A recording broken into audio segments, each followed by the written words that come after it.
Oh, that's a beauty. That is, those horns are nice. God, yeah. Well, it is the morning of day 4. Today we are going to be traveling to Rockland's Lodge, which is about 2 hours away. We're going to be, for the next 3 days, we've been here 3 days at HuntersHill Lodge, and we're going to go to Rockland's.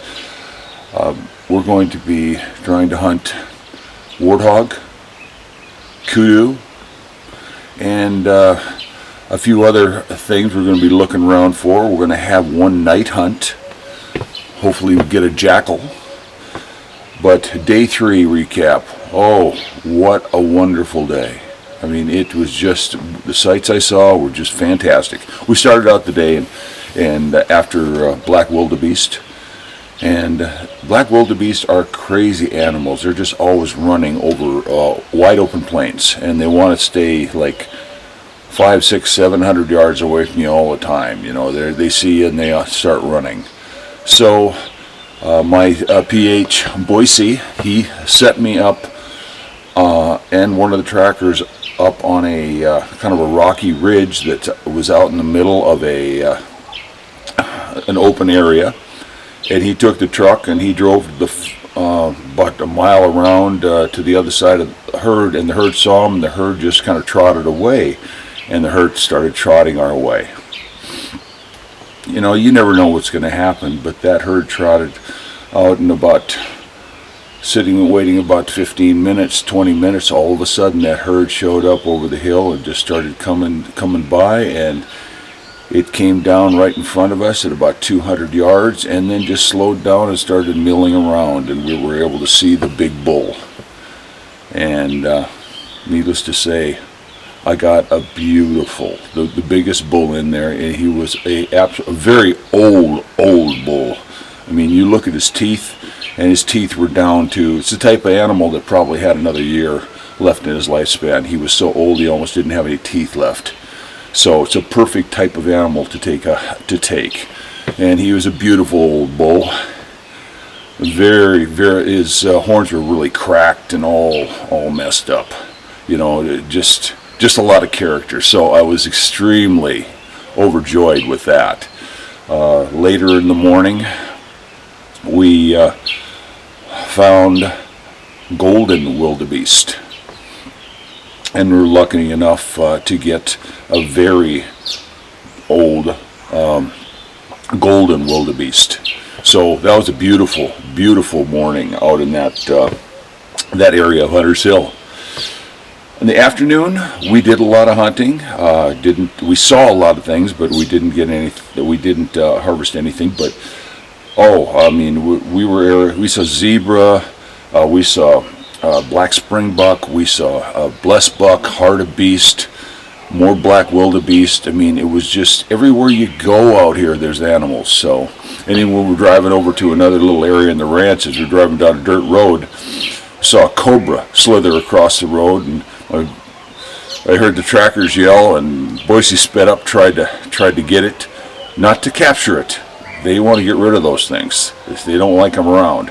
But no, that was a fast snake. I mean, I don't think I've ever seen a snake slither across a road so fast.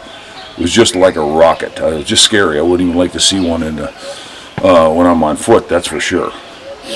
But today, off we go to another adventure. But before we go, this morning we're going to try for a few hours to go after that black springbuck. I had a chance at one. I had a little chance at one last night, but the shot didn't present itself. Nothing was safe, so we didn't take it. So we'll try again. But off I go to Rockland's Lodge. On to day 4. Well, I'm up here at the lodge early morning, waiting to grab some breakfast before going out, and I'm here with my buddy Cody. Cody and I have become quite good friends since we've been here. All it took, first day, was giving him some pieces of bacon at breakfast, and he's my best buddy. I came here to the lodge this morning, and he was right out front, and he saw me, and he came running up to me and greeted me, and it's a beautiful way to start a day. So he's just sitting on my lap relaxing until the excitement really starts going. Aren't you, Cody? Huh? Aren't you, Cody? Yeah. Who's sitting on my lap is a Jack Russell Terrier. Now, Jack Russell Terriers here, they're working dogs. They use Jack Russells and a few other breeds, but in Africa, Jack Russells are super popular as blood trailing dogs. So if during a hunt an animal is wounded, they're trained to take the blood trail, and sometimes it's just a situation where an animal is shot and it goes into just heavy brush, and they'll use these boys to go on the real heavy stuff to find the animal. And when they go down there and they find the animal, they start barking so that they can lead you to be able to find it. Without that, sometimes this brush is so heavy, an animal could be lost. So it's real important to have these little guys. They're real helpful. Aren't you, Cody? You're a great one for that.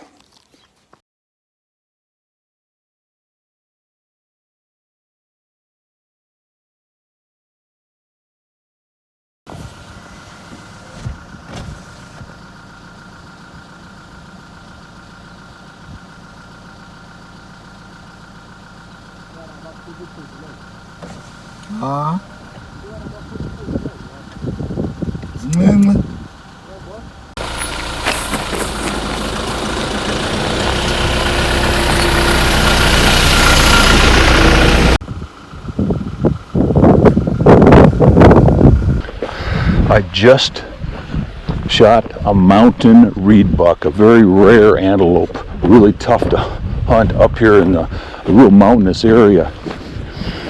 And it was a long way away. They're an interesting little animal. They're a smaller antelope, and I'm looking forward to seeing him. He was way out there when I got him, so I didn't get a great look, but my PH Boise said it was a fantastic one, so we got him. We're walking way up to the top from where we got him.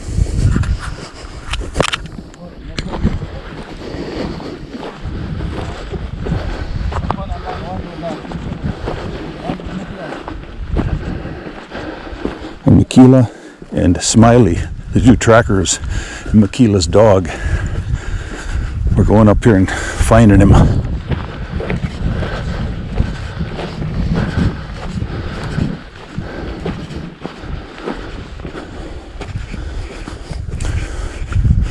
He's been playing cat and mouse with us for the past hour and a half.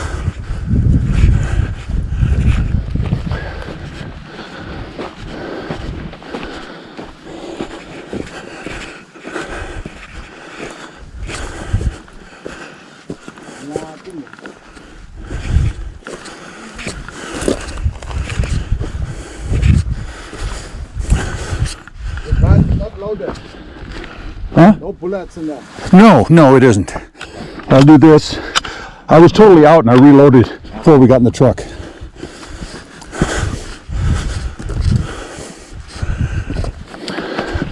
And there he is. They're at him right now.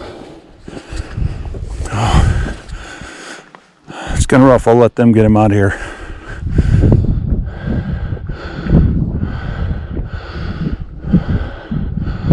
We're gonna put it here.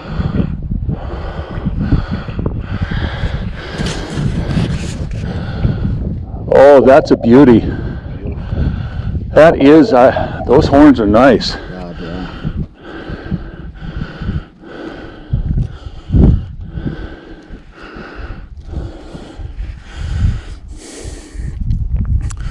Oh my God, you were right. He's a monster. Yeah, he is big.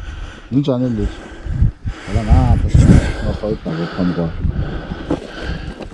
That is big, isn't it? Yeah, it's big. I just... شغالة ونموت لك.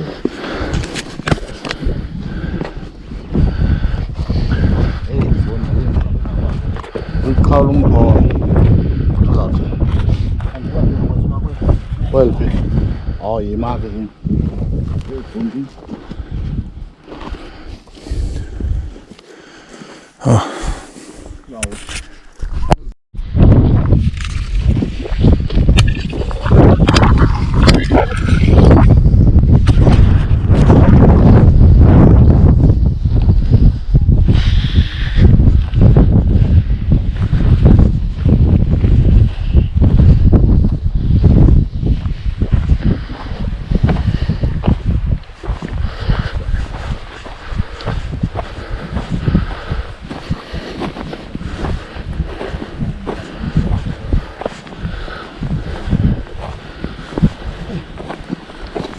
Go down. Go down. Smile is gonna. What was that? Gonna hold. I'm gonna hold you. Oh, okay. Go down. Oh, I'm good on that. I'm good on that. Yeah, Yeah, where are we going? Right down here? You go there. You're gonna stand behind him. Okay, gotcha. So we're going to stand on this rock here. Like this? No. A little lower. Low. Like here. There you go. Right there. You need to move this side of it if you can.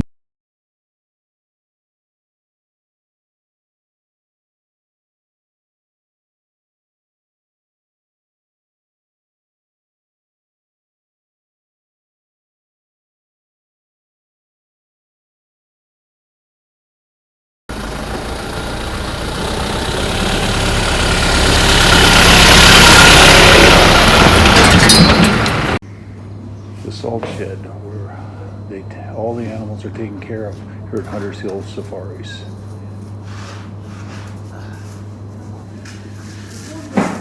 They're working on mine right now.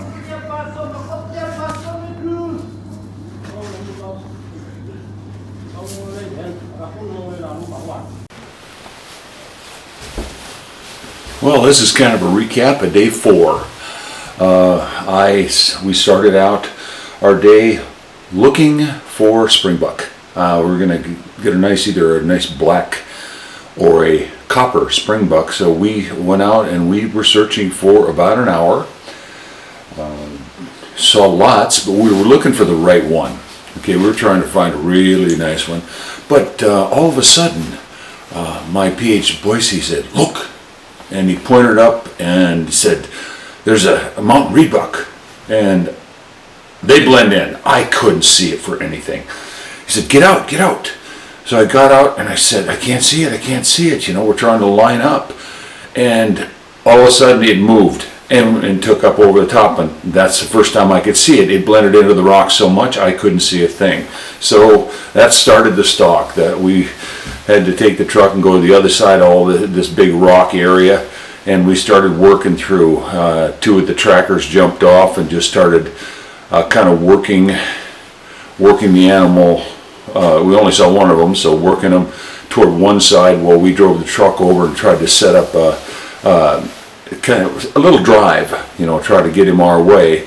Well, that didn't work. We tried a second time, that didn't work, and then on the third try we set up, and I set up on some rocks waiting for him to run in front of us, you know, out in the open. We figured the trackers would be able to push him that way, and that didn't work at all, because he started coming down, and all of a sudden Boise's next to me. He says, "Look, right there."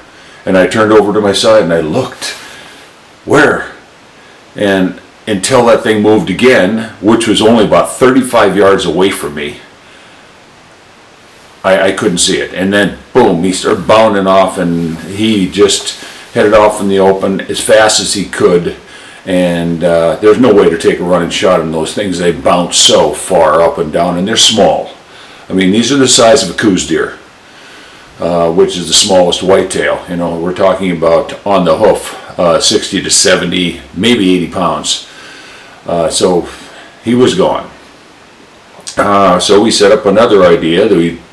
The 2 trackers, Michele and Smiley, they got down and they started working their way through the bottom of the trees where he had gone into, and Boise and I went up and set up again. So he set me up on some rocks in the middle of the field, a big pasture area with rocks. Were beautiful area.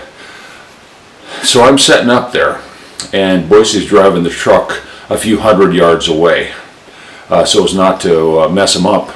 And I'm sitting there waiting, looking, watching the area, and all of a sudden, to my left, I look, and here are two big Cape buffalo bulls just trotting across this open area. And they are, at the time I see them, 200 yards away, and they're coming closer, and they're just trotting. They're not coming directly at me. It looks like they're going to come across in front of me, but when they come across in front of me, they're going to be about 50 yards away. And I'm sitting there, I look back, and Boise he's maybe 100 yards from me, walking back, and he's kind of going, down, down. So I scrunched down behind the rock as much as I could, and I watched these things, and they came about 80 yards in front of me walking, but they were looking down into the valley area, and they weren't looking up at me. The wind was right. The wind was blowing from them to me, so they didn't smell me. Thank God. One of those bulls was a dream bull for anybody who's hunting a Cape buffalo bull. It was huge, and he drove the truck back and got me out of there. But let's just say my adrenaline was pumping. We got back, and then got back in the truck and took another spin up. I said we'd try it one more time, and then we'd go back to Springbuck. So we went around this one more time, and we spotted him. I had one up in the rocks, and he was laying down. And small animal, I shot about a quarter of an inch right over the top of him. I probably only had a few inches of possibility. It had to be a perfect hit, and I missed it completely. So he ran up, and we got in the truck, and we kind of went around the corner of the rocks again, and all of a sudden he saw him again. So this time he was about 150 yards away, high up in the rocks. It was a high angle, maybe a real high angled shot. And I took one shot, hit him, and then he moved a little farther, and I took a second shot and dropped him. And exciting. I got a mountain reedbuck, and I said, I don't need a springbuck. Let's go. This is our morning. This is beautiful. We're done. So we went back for lunch, and then we packed up, got everything figured out there, and headed 2 hours to stay where we're at right now, Rockland's Lodge, which is going to be 2 hours closer to the airport when I fly out in a couple days. So that's nice. But now, here at Rockland's, day 5. We're looking for red hartebeest, we're looking for kudu, we're looking for warthog. Will we get any? I don't know, but it doesn't matter. I'm having so much fun. How could I not be having a blast here? So anyway, on to day 5.